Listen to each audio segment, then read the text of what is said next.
자, 이어서 2부 시작하겠습니다. 2부는 되게 잘생긴 분입니다. 잘생긴 분. 자, 그리고 몸 좋은 분. 그런데 콘텐츠도 좋은 분 바로 모시겠습니다. 남궁재훈 연구원 채슬리 투자자문에서 나오셨습니다. 어서 오세요. 네, 안녕하세요. 안녕하세요. 지난 시간에 그 대화창에 이런 얘기가 있었어요. 한번 되게 굉장히 예쁜 외모의 여성 출연자분이 출연하신 적이 있거든요. 네네. 두 분이 방송 진행해라. 저 빼고 막 이런 얘기가 나올 정도로 우리 남궁재원 연구원 참 잘생겼습니다. 자, 잘생긴 분과 함께. 자, 첫 번째 이야기. 일단 요즘에 미국 증시에 항상 나오실 때마다 체크 네. 포인트들 좀 짚어주시고 계시는데 오늘도 네, 거기부터 한번 가볼까요? 네, 일단 미국 증시 체크 포인트 네. 일단 지수랑 섹터별로 수익률 한번 말씀드리겠습니다. S&P 500 지수가 4,500을 넘어섰습니다. 네. 작년 10월 13일 대비해서 한 26% 정도 네. 상승하고 있고요. 그리고 EPS 같은 경우 거의 한 230달러까지 올라오고 있고 12개월 포워드 기준 PER이 19.6배 거의 20배까지 올라왔습니다. 10년 레인지가 14배에서 22배까지 되고 있는데 네네. 약간 좀 부담스러운 상황이거든요. 그리고 EPS는 또 연초 대비해서도 한 1% 정도, 0.9% 정도 상향 조정되면서 이전부터 말씀드렸던 것처럼 뭐 섹터라든지 EPS 추정치들이 계속해서 상향 조정이 되는 모습이 나오고 있습니다. 섹터별로 말씀을 드리면은 6월 말 대비해서 그러니까 한 2주밖에 안 된 거거든요. 6월 말일이니까요. 그렇죠. 그 2주 동안에 또 필라델피아 반도체 지수가 이익 추정치가 1.7% 상향 조정됐습니다. 그리고 커뮤니케이션 섹터도 1%, IT도 한 0.9% 정도, 산업재도 0.7, 자유소비재 0.6% 이렇게 상향 조정되면서 뭐 연초부터 계속 말씀드렸었던 이 반도체 쪽이나 빅테크 섹터들의 이익 추정치가 계속해서 상향 조정이 더 되고 있습니다. 반면에 EPS 추정치가 하락이 된 섹터로는요. 에너지 sek터가 마이너스 2.3%, 또 금융 섹터가 마이너스 1.1%, 그리고 소재 섹터가 마이너스 0.7% 이렇게 이익 추정치가 하향 조정되면서 그래서 이런 섹터들은 조금 2분기 실적들이나 이런 게 오히려 좀 안 좋게 나올 수도 있겠다 이렇게 볼 수 있을 것 같습니다. 이익 추정치들에서 이런 섹터들은 하향 조정되는 모습이 나왔습니다. 알겠습니다. 진짜 요즘에 올라가는 것들의 이익 추정치가 상향 조정되고 있는 게 확인되는 거네요. 네, 그렇습니다. 그러니까 이걸로 사실 우리가 미래를 전망할 수는 없죠. 그렇죠. 지금 이익 추정치가 계속 올라가고 있는 게 필라델피아 반도체, 그러니까 반도체랑 커뮤니케이션이랑 IT랑 산업재, 자유소비재 쪽인데 이게 다 필라델피아는 뭐 엔비디아, AMD, 그렇습니다. 커뮤니케이션이야 알파벳, 메타, IT야 애플, 마소, 네, 그렇죠. 산업재야 항공, 자유소비재야 아마존과 테슬라. 그렇습니다. 뭐 그런 기업들의 뭐 최근에 주가도 상당히 좋거든요. 그래서 이익 추정치가 상향 조정되고 있고 아마 이번에 2분기 실적 시즌 보면은 그런 기업 이런 섹터들에 있는 기업들의 실적들도 좀 좋지 않을까 이렇게 보고 있습니다. 그래서 뭐 이런 것들이 수익률에도 나타나는 것 같아요. 나스닥이 연초 대비해서 한 35% 정도 오른 상황이고요. 또 필라델피아 반도체 지수가 연초 대비 48%, 그리고 또 섹터별로도 보시면 IT 섹터가 연초 대비해서 44%나 올랐거든요. 그리고 뭐 자유소비재라든지 커뮤니케이션 연초 대비 40%, 자유소비재 연초 대비 36% 정도 이렇게 되고 있어서 뭐 이전에 계속 말씀드렸던 빅테크들 반도체가 계속 강한 모습입니다. 알겠습니다. 계속 가는 기업들이 계속 가고 있는, 가는 섹터들이 가고 있는. 알겠습니다. 또 제가 이제 말씀드렸던 것 중에 강한 종목들이 앞으로도 계속 강할 거다라고 말씀을 드리고 52주 신고가 종목들이 어떤 게 나는지를 계속 지켜보고 있다라고 말씀을 드린 적이 있는데요. 이 표에서는 52주 신고가 종목들입니다. 여기서는 시가총액 상위 기준으로 100빌리언 이상으로 나와 있는데 이번 7월 달에만 103개의 종목이 52주 신고가 기록했습니다. 산업재 섹터에서 29개 종목이 나왔고요. IT에서 20개, 자유소비재 18개, 금융 쪽에서 11개 등등 나왔는데 파란색으로 되어 있는 것들 좀 흐려서 잘 안 보이시는데 맨 위에서부터 엔비디아, 메타, 버크셔, 비자, JP모건 등등등 아래에 어도비라든지 세일즈포스, 넷플릭스 등등 이런 기업들이 52주 신고가 나오고 있습니다. 섹터별로도 뭐 IT, 커뮤니케이션, 금융, 필수 소비재, 그리고 산업재 이쪽에서 많이 나오고 있고요. 또 다음으로는 이제 52주 신고가 종목들 리스트인데 이번에는 수익률이 가장 높은 종목들입니다. 조금 전에 보여주셨던 거랑 뭐가 달라요? 그 수익률이 가장 높은 종목입니다. 이 표는요. 네. 하나는 시총 기준, 하나는 YTD 수익률 기준. 조금 전에 보여주셨던 것들은 52주 신고가를 기록하고 있는 기업들 가운데 네. 시가총액이 높은 순서대로 네, 그리고 그렇다면 이번에는 같은 52주 신고가 종목들 안에서 수익률이 수익률이 가장 좋은 주가 상승률이 네. 높았던 네네. 여기서부터 보시면요. 또 엔비디아, 메타 1등, 2등 기록하고 있고요. 카니발이 114%, 그리고 폴티그룹이라는 회사에 또 있는데 81% 등등등. 뭐 세일즈포스도 보이네요. 73%. 그리고 또 크루즈 쪽 상당히 좋거든요. 네네. 노르웨이지안 크루즈 한 67%. 그리고 대부분의 반도체 기업들이 되게 많이 보입니다. 아래서부터 뭐 온세미컨덕터, 어도비 랩리선치, 케이던스 이거 다 반도체 쪽이거든요. 네네.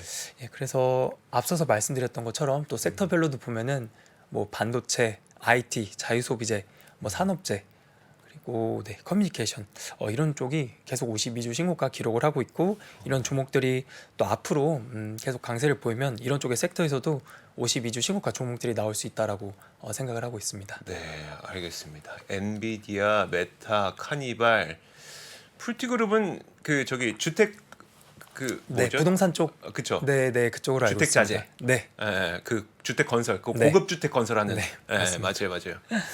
이런 기업들 고급 나오고 주택 있습니다. 건설하는. 네. 그래서 체크 포인트 간단하게 살펴봤고요. 네.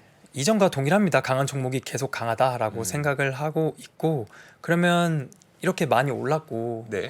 EPS 추정치도 계속 오르고 있고, 근데 S&P 500 기준 PER이 거의 20배 가까이 되고 있거든요. 그래서 약간 부담스러운 거 아니냐라고 생각을 하실 수 있을 것 같은데, 그래서 미국 증시 투자 관점에서 보면은 어떤 것들이 있겠느냐 네. 라고 생각이 들어서 리서치를 해보다가 이제 어플라이어드 머티리얼스 반도체 회사거든요. 거기 자료를 하나 좀 참고했습니다. 여기 그 헤드라인부터 보시면 세미컨덕터 인더스트리 그로잉 투 1 트릴리언 바이 2030년으로 되어 있는데요. 뭘 사야 될지라고 생각했을 때 저는 여전히 빅테크고 AI랑 반도체 쪽 그동안 가파르게 올랐지만 여전히 업사이드 남아있다 이렇게 네네. 생각을 하거든요. 그 네 번의 새로운 발전이 있었는데, 1990년대는 이제 글로벌 PC 시장 새롭게 열리면서 반도체 쪽에 매출이 50빌리언이 나왔습니다. 2002년에는 이제 PC랑 인터넷 이런 것들 붙고, 이때 여기 보시면 퍼스트 블랙베리 스마트폰 나오거든요. 네. 이때 또 블랙베리 처음으로 나왔는데, 저건 진짜 완전 히트였죠. 저 그렇습니다. 당시에는 뭐 신기술이었죠. 네. 이때 반도체가 170빌리언 됐다고 합니다. 그리고 2018년 때 뭐 머신 제너레이트 등등등 반도체 또 466빌리언, 그 다음에 22년에 작년에 반도체가 573빌리언인데 이번에 AI 이런 것들이 붙으면서 2030년까지 그러니까 1000빌리언 달러인 거잖아요. 네네. 1 트릴리언 달러가 시장이 이렇게 커질 거다라고 어플라이드 머티리얼스라는 회사랑 여기 맥킨지 같은 이런 컨설팅 회사에서도 이렇게 전망치를 내놨습니다. 그래서 저는 일단 이 자료의 신뢰성이 좀 있다라고 생각을 하고 있습니다. 그럼요. 네. 어플라이드 머티리얼즈는 이제 반도체 장비 기업이니까 네. 본인들 장비 사세요. 시장이 이렇게 커집니다. 그렇죠. 우리 장비 사셔야 됩니다. 네. 어쨌든 신뢰도 있는 리서치 회사의 그 자료를 통해서 네. 만든 거니까 1조 달러. 네.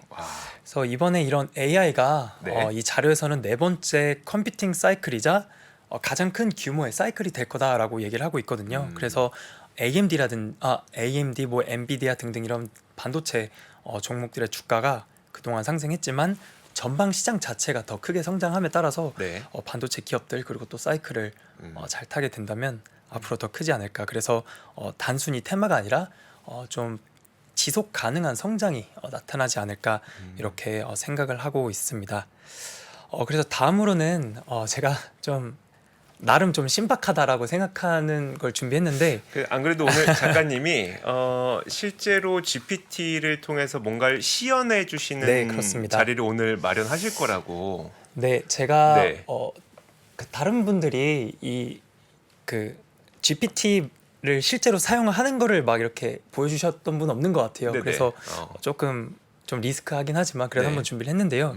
일단 4.0 GPT를 사용할 거고요. 주요 데이터로는 최근 5년의 S&P 500 지수랑 나스닥 지수 그리고 최근 5년의 미시간대 소비자 신뢰 지수, 미시간대 1년 기대 인플레 이런 것들을 해 볼 겁니다. 그래서 제가 어떻게 저걸 할 뭘 할 거냐면요. 거예요? 저 그러니까 네. 요 화면 한번 보여주시면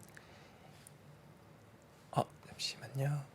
네, 요 화면인데요. 네네. 이렇게 GPT를 키면 이런 화면이 나옵니다. 네. 여기에 그 코드 인터프리터라고 해서 엑셀 파일을 제가 올릴 건데요. 네. 이 파일을 여기다 잠시만요. 올리면은 이 GPT가 제 엑셀 파일에 있는 데이터를 다 읽어줍니다. 그래서 이거를 가지고 뭐 차트를 만들어 달라, 선 차트를 만들어 달라, 바 차트를 만들어 달라라고 네네. 하면은 다 만들어 주거든요. 그래서 네, 이렇게, 데이터를 음. 여기다 이렇게 올리려고 합니다. 네. 좀 해보신 분들이 없는데. 그냥 엑셀 파일을 그냥 네. 보낸 거네요? 네, 제가 데이터를 이미 다 다운 받아 놨고요. 네네. 그 데이터를 여기 자체에다 이렇게 지금 업로드를 시키고 있는데 용량이 좀 커서 그런지 시간이 걸리는 것 같습니다.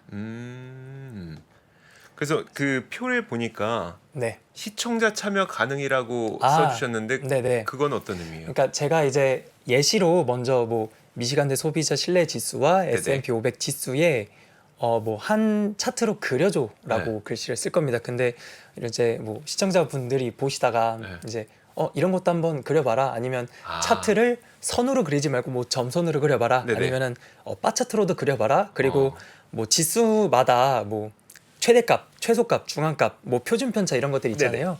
그런 것들 뭐 궁금하신 거 요청해 주시면은 이 GPT에 치면은 바로바로 다 해줍니다. 여러분 그러면은 지금 방금 말씀하셨던 것처럼 여러분들께서 이제 미시간대 소비자 신뢰 지수를 갖고 뭘 하고 싶은지 한번 저희한테 한번 의뢰를 해 봐 주세요. 그러면 저희 그 남궁재훈 연구원이 직접 GPT를 사용해서 활용해 보는 방법을 보여주신다고 합니다. 일단 화면이 나왔죠? 네, 네. 혹시 한번 해주시면 제가 여기서 잘 안 보여서. 네, 일단 이렇게 다운로드가 되고 있는데요. 제가 먼저 S&P 500과 시간대 소비자 신뢰 지수 최근 5년치 이렇게 그렸죠. 네. 예. 이제 되고 있습니다. 생각보다 꽤 오래 걸리네요. 아마 이게 데이터를 많이 좀 써야 돼서 네. 그런 것 같은데 그럼 나올 때까지 저희 이야기 좀 해볼까요? 네. 네. 그래서 반도체 쪽이 계속 될 거다라고 드리는 말씀 중에서 이 마이크로소프트가 오픈AI 하고 있고요. 구글 같은 경우 바드 계속 구글에서 바드도 하고 있는데 경쟁사가 지속적으로 또 계속 나올 것 같아요. 그렇게 되면은 이제 지금 이 오픈AI가 3시간 동안 질문을 25개밖에 못 합니다. 그러니까 25개의 질문을 하고 나면 3시간 뒤에 초기화가 돼서 3시간 뒤에 또 질문을 해야 돼요. 그래서 그런 제한을 걸어뒀거든요. 네. 그 너무 많이 쓰거나 하면 약간 부하가 걸린다든지 그래서 제한을 걸어뒀는데 나중에는 이게 또 더 상향 조정이 될 거라고 생각을 합니다. 이게 맨 처음에 나왔을 때는 4시간에 100번 질문을 할 수 있었거든요. 근데 이런 것들이 다 하향 조정이 된 건데 결국 나중에는 경쟁사들도 나오고 여기서도 또 캐파 확장을 해서 저희가 사용할 수 있는 질문 횟수라든지 이용할 수 있는 시간 같은 것들도 더 늘려놓게 된다면 결국 다 이런 것들에 반도체가 들어갈 거거든요. GPU라든지 계속 연산 속도를 빠르게 해야 되니까요. 그래서 캐파 확장하고 이런 거에 대한 수요가 늘어나면 늘어날수록 반도체가 조금 더 필요할 것 같다라는 내용이고, 그래서 앞서 보여드렸던 그 어플라이어드 머티리얼스의 표처럼 30년까지 1트리언 달러 반도체 시장이 열리면 이제는 AI의 시대가 지속 가능하지 않을까 이렇게 생각을 하고 있습니다. 그래서 이걸 보여주시는군요. 지금 방금 표 나왔나요? 화면상에 혹시 나왔는지 한번 봐주시고 그 이제 정말 많은 데이터를 많은 사람들이 사용하다 보니까 지금은 제한을 걸어놨다는 거고, 근데 결국 많은 사람들이 더 사용하게 만들려면 제한을 풀어야 되는데 제한 풀려면 그만큼 서버를 많이 설치해야 되는 거고, 서버를 설치하려면 거기에 수많은 엔비디아 DGX 들어가야 되죠, HBM 들어가야 되죠, DDR5 들어가야 되죠. 이런 것들 때문에 그 앞으로도 상당 기간 동안 이 반도체 수요는 굉장히 폭발적으로 늘어날 거다. 뭐 이거는 없어지지 않을 것 같다라는 의견을 네, 그렇습니다. 제시하시기 위해서 오늘 직접 시연을 해주시는 겁니다. 나왔어요? 저 혹시 화면 한번 네. 보여주시겠습니까? 제가 예, 이런 식으로 아, 그리면은 네, 이렇게 표가 네. 나오게 됩니다. 여기서 보시는 파란색 선이 S&P 500 지수고요. 그리고 빨간색 선이 미시간의 소비자 신뢰 지수인데 제가 이 표를 봤을 때 어느 정도 그 동행성이 좀 높다라고 생각을 해요. 네네. 이게 어느 정도 같이 흘러가는 모습이 나오고 있는데요. 그러면은 여기다가 두 지수의 상관 관계를 네. 알려줘라고 하면은 이 지수가 뭐 상관관계가 어떤지 이런 것들도 다 알려줍니다. 근데 제가 오전에 해봤거든요. 네네. 근데 마이너스 0.7 이렇게 나오더라고요. 그러니까 그건 상관관계가 높은 건 아닌데 제가 그걸 보고 들었던 생각은 이런 뭐 Fear and Greed 인덱스도 그렇고 네네. 이런 지표들도 그렇고 이게 시장이 오를 때는 언제까지 오를지를 저희가 알 수가 없기 때문에 상승하는 시장에서는 그렇게 막 맞지는 않다라고 생각을 해요. 근데 바닥을 잡을 때는 조금 더 용이한 지표이다 이렇게 생각을 합니다. 그래서 그래도 미시간대 소비자 신뢰 지수라든지 S&P 500 지수가 그래도 나름 동행성이 좀 있는 지표다라고 네. 생각을 하고 있습니다. 알겠습니다. 자, 그래서 뭐 그 보여주고 예. 싶으신 건 다 보여주신 건가요? 아니면 조금 아쉽긴 한데요.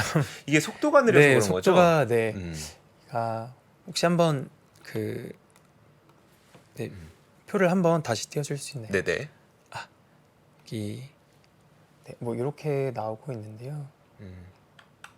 네, 여기 다 영어로 나옵니다. 영어로 나오는데 뭐 간단하게 위에 있는 내용을 한글로 번역해줘 네. 해도 다 이렇게 되고 있습니다. 이게 생각보다 좀 속도가 뭐 이렇게 되고 있습니다. 혹시 GPT 사용 안 해보신 분들도 계실 텐데 저희가 리서치하거나 할 때 이렇게 꽤 많이 사용하거든요. 그래서 재미삼아 또 이런 거 한번 보여드리고 싶어서 준비했습니다. 네, 알겠습니다. 네.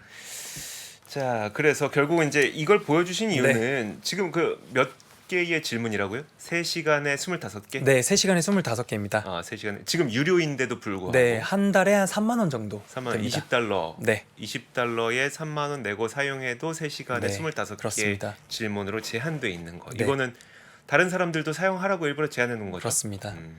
그리고 이제 나중에 더 캐파를 크게 만들어서 많은 사람들이 제한 없이 사용하게 하려면 계속 서버는 더 그렇습니다. 보충해야 되는 거고, 서버 보충하려면 GPU, CPU, 등등의 DDR5, 반도체는 HBM 다 써야 되는 거고. 그렇습니다. 그거 만들려면 반도체 장비들 계속 들여와 갖고 또 네. 만들어야 되는 그래서, 거고요. 네. 그래서 그래서, 필라델피아 네. 반도체 지수는 계속 좋을 것 같다. 그렇게 해서 말씀을 드렸습니다. 알겠습니다. 좀 네. 단기간에 약간 비싼 것 같다는 생각은 안 드세요? 미국 시장을 보면 항상 조금 비싸서 들어갈까 말까 고민하다가 가버리더라고요. 그건 그래요. 네, 그래서 이게 장기적으로 보면은 항상 우상향한다라는 거를 기본 조건으로 저는 생각을 하고 있기 때문에 네.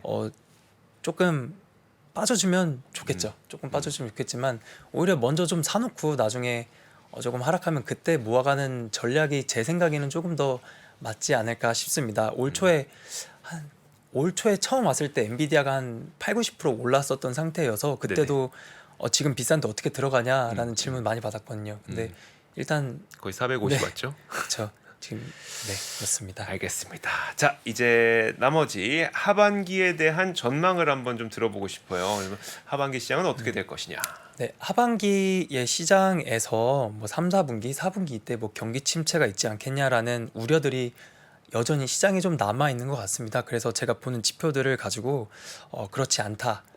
경기 침체 제가 보고 있는 지표들 보면은 아직은 경기 침체의 조짐은 안 보인다라고 말씀을 드리고 싶습니다. 이 표는요, 미국 기업수입니다.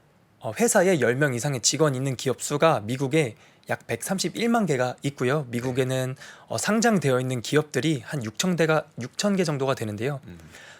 주목해야 될 부분은 상장 기업들 그리고 실적 발표와 컨퍼런스 콜에서 이 회사들이 우리는 앞으로 어떤 길을 가고 있다라고 가이던스를 줄 거거든요. 그런 네. 것들이 가장 핵심인데 131만 개의 회사들이 있고요. 그 중에 상장되어 있는 기업은 6천 개밖에 안 된 거잖아요. 6천 개는 제가 생각할 때 아주 선택받은 기업들이다라고 생각을 해요. 네네. 그렇기 때문에 이런 정말 많은 회사들도 있고 조그마한 회사들이 그 회사가 좀 어렵다, 경기가 좋지 않다라고 해서 미국 전체의 경기가 안 좋다라고 하는 거는 조금 맞지 않다라는 말이라고 생각을 하거든요.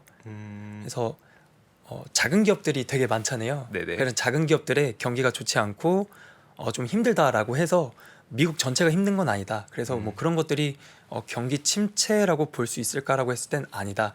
그래서 상장된 기업들을 봐야 되는데 그 중에서도 대표적인 기업들 위주로 보고 또 ISM 그 제조업 PMI라든지 서비스업 PMI의 결과를 보면은 그 인더스트리별로 업종별로 코멘트를 다 해주잖아요. 그래서 그런 것들을 더 보면 미국 경제가 조금 더 잘 보이지 않을까라고 생각이 들어서 또 이런 표를 가지고 왔습니다. 그래서 작은 기업들이 힘들다고 해서 큰 기업들도 힘든 건 아니다.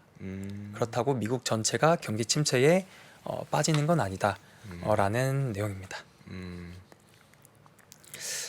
그리고 다음으로는요. 일단 작년에 이제 올해 초 지난해 말부터 보시면은 작년에 S&P 500 지수가 19% 하락했고요. 나스닥이 마이너스 33% 하락했습니다. 네네. 그래서 시장이 정말 힘들었었고요. 작년 12월에만 해도 S&P 500 지수가 6% 하락했고 나스닥이 9% 하락을 했습니다. 그래서 정말 최악의 심리로 네네. 올해는 진짜 무조건 경기 침체다. 그래서 최악의 심리로 올해 1월 달을 시작을 했던 것 같습니다. 근데 1월에 S&P 500 지수가 6% 넘게 올랐고요. 나스닥 지수는 10.6% 오르면서 가파른 반등으로 올해를 시작을 했습니다. 그리고 연준은 물가 목표치 2% 제시를 하고 있는데 이번에 CPI가 나왔잖아요. 6월달 CPI가 3% 나오고 PPI 같은 경우 YY로 0.1% 나오면서 물가는 다 이제 빠졌습니다. 물가가 연준 목표치에 좀 가까이 가는 모습이 나왔는데 이제 다만 그 YY 전년 대비이다 보니까 하반기 갈수록은 그 기고 효과가 네네. 조금 사라지게 되면서 약간 올라갈 수 있다라는 내용은 좀 참고를 하시면 되겠습니다. 그렇죠. 네. 그래서 지표들이 물가도 크게 하락을 하고 있고요. 그리고 이 표는 경기 침체가 올 거냐라고 봤을 때 빨간색이 저렇게 음영되어 있는 부분은 경기 침체 기간입니다. 네네. 그래서 드리고 싶은 말씀은 이 흰색 선은 실업률인데요. 지금 실업률이 3.6%잖아요. 네네. 실업률이 이렇게 낮았었던 때는 경기 침체가 왔었던 적이 없습니다. 그래서 이때도 보시면 실업률이 다 높았습니다. 실업률이 이렇게 낮은 상황에는 경기 침체가 왔었던 적이 없었고요. 그리고 다음으로는 이 구직 대비 구인 비율입니다. 최근 5년 추이인데 고용 시장 너무 강하죠. 그래서 그렇죠. 네. 그러니까 이거는 결국 취업자 수 한 명당 일자리 수가 1.6개라는 거거든요. 네. 그래서 고용 시장이 여전히 너무 강하다라는 표를 보여드리는 거고요. 다음으로는 경기 침체가 올 것인가라고 했을 때 아니라고 보고 있고 실업률이 너무 낮고요. 그리고 고용 시장이 너무 강하고 고용 시장이 강하기 때문에 임금 상승률도 쉽게 꺾이지가 않아요. 네네. 요번에 4.4% 됐는데 연준에서는 그 임금 상승률을 CPI와 같이 2%를 희망한다라고 얘기를 하고 있거든요. 네. 그래서 임금 상승률이 고용이 너무 강해서 꺾이지 않고 있고 그렇기 때문에 여전히 돈을 벌 수 있는 상황에서 소비는 여전히 강하다라는 말씀을 드립니다. 그리고 경기 침체인지 아닌지는 이 NBER이라고 하는 전미 경제 연구소에서 판단을 하는 거거든요. 네네.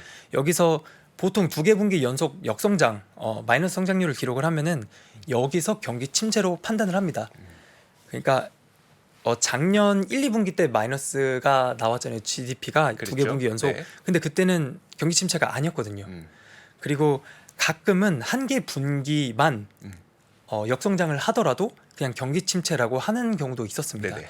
그렇기 때문에 여기서 어떤 지표가 어느 정도의 가중치를 갖는지 고정된 공식이 없고요. 그리고 이 NBER에서 그 회의를 하는데 그 내용도 다 비공개입니다. 네네. 그리고 코로나 기간 동안 20년 2월부터 4월까지 그때가 경기 침체 구간이었는데요. 네. 그게 경기 침체였는지 아니었는지는 1년이 지나서 저희가 맞아요. 알았거든요. 네네. 그때 21년 7월에 지나고 보니 그때 작년이 경기 침체였다라고 맞아요. 합니다. 그래서 저희가 지금 경기 침체일 수도 있고요. 다음 분기가 경기 침체일 수도 있습니다. 다만 저희가 경기 침체인지 아닌지는 1년 뒤에 알 수가 있습니다. 그래서 이게 경기 침체가 올지 안 올지는 잘은 모르겠지만 어쨌든 맞아요. 뭐 경기 그 미국의 그 경기라든지 이런 거를 분석을 한다 해서 주식 시장이 안 오를 거냐 오를 거냐라고 이런 그 작은 지표들만 가지고 지금이 침체인지 아닌지를 판단하는 것보다 주식 투자 관점에서는 네. 어쨌든 시장의 그 1등 종목들 조그만 종목들보다도 큰 종목들 대형주 위주로 보시면 그리고 또 이제 2분기 실적 발표 시즌이 네네. 본격적으로 시작되니까 좀 1등 기업들 좋은 기업들 위주로 더 잘 보시면 투자에 대한 기회가 조금 더 있지 않을까라는 말씀을 드립니다. 자, 마지막으로 저거 한 번만 표 보여주고 끝내시죠. 자, 52주 신고가 종목들 한번 보여주시죠. 미국 기업들은 네. 사실 52주 신고가를 기록하는 이유가 이익이 좋아지기 때문이고, 이익이 좋아지기 때문에 52주 신고가를 기록하는데, 그런 기업들은 그 나중에 이익도 좋아지는 경향들이 네. 좀 있어서 특이하게도 진짜 52주 신고가 기업들이 오히려 더 잘 가는 경향이 있어서, 화면 보여주세요. 여러분들 이거 딱 체크하고 계시다가 이런 게 52주 신고가구나. 이런 데서 좀 찾아봐야 되겠구나. 안 그래도 이제 그 밑에 보이는 인투이티브 서지컬도 또 네, 이번 주에 그렇습니다. 또 실적 발표 아니겠습니까? 그러니까 이런 종목들 참 이렇게 마음속에 잘 갖고 계시다가 52주 신고가 종목들 가운데 한번 골라보시는 것도 나름 쏠쏠한 네. 재미가 있습니다. 자, 그러면 오늘 채슬리 투자자문 남궁재훈연구원 여기서 보내드리도록 하죠. 자, 또 잘 보내시고 다음 시간에 뵐게요. 고맙습니다. 네, 감사합니다. 장 시작 전부터 종료까지 쏟아지는 수많은 뉴스와 정보들. 이 중에서 어떤 것이 투자에 정말 도움이 되는 정보일까요? 3프로의 증시 셔터맨 박근영 마스터가 직접 정보를 선별하고 투자의 힌트를 드립니다.